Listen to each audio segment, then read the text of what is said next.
Hello everyone, welcome to Blooms Eco Print where sustainability meets creativity. ఇవాళ నేను scouring గురించి చెప్తాను. ఈ ప్రాసెస్ గురించి ఆల్రెడీ ఒక వీడియో చేశాం, బట్ చాలా మంది డీటెయిల్ ప్రాసెస్ అడుగుతున్నారు కాబట్టి మళ్ళీ చేస్తున్నాం.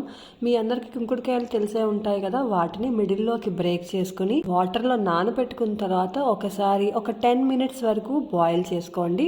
దాని తర్వాత దాన్ని మెత్తగా నలుపుకోవడానికి ఈజీ అవుతుంది అనమాట. కుంకుడుకాయ రసంలో చిన్న చిన్న పార్టికల్స్ ఉంటాయి, అవన్నీ స్ట్రెయిన్ చేసుకుని బాగా క్లాత్ని వాష్ చేసుకోండి.